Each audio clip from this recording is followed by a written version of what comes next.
Salam, salam jumpa kembali dengan saya Pendeta Simon Petra Sihombing. Saudaraku, sebelum kita mendengarkan kebenaran firman Tuhan melalui renungan di pagi hari ini, marilah kita terlebih dahulu berdoa. Damai sejahtera Bapa yang melampaui segala akal, itulah yang memelihara hati dan pikiranmu di dalam Kristus Yesus Tuhan kita. Amin. Saudaraku terkasih, firman Tuhan renungan di pagi hari ini tertulis dari 1 Tesalonika 1 ayat 3. Demikianlah firman-Nya. Sebab kami selalu mengingat pekerjaan imanmu, usaha kasihmu, dan ketekunan pengharapanmu kepada Tuhan kita, Yesus Kristus di hadapan Allah dan Bapa kita. Demikian pembacaan firman Tuhan. Saudaraku yang terkasih, ayat firman Tuhan hari ini merupakan ungkapan syukur dari Rasul Paulus kepada jemaat di Tesalonika. Di sini Paulus tidak hanya melihat apa yang mereka katakan, tetapi bagaimana iman, kasih, dan pengharapan mereka nyata di dalam kehidupan sehari-hari.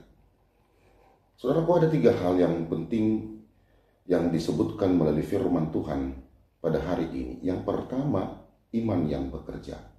Saudaraku terkasih, iman bukan hanya sesuatu yang kita percaya di dalam hati, tetapi terlihat di dalam setiap tindakan.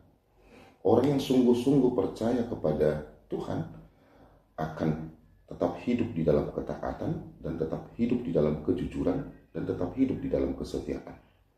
Lalu yang kedua, kasih yang berjerih lelah.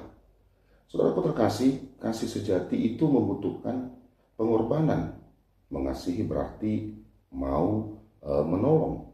Mengasihi berarti mau mengampuni dan peduli, bahkan ketika itu tidak mudah. Lalu yang ketiga, saudaraku, pengharapan yang tekun.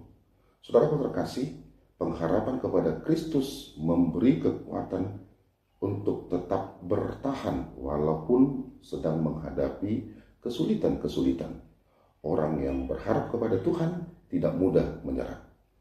Saudaraku terkasih, Tuhan tidak hanya melihat hasil yang besar, tetapi kesetiaan kita di dalam hal-hal kecil yang dilakukan dengan iman, kasih, dan pengharapan. Begitu tunjukkanlah imanmu melalui tindakan, bukan hanya kata-kata saja. Dan tunjukkanlah kasih melalui kepedulian kepada orang lain. Dan mari tetap berharap kepada Tuhan, bahkan saat keadaan sulit.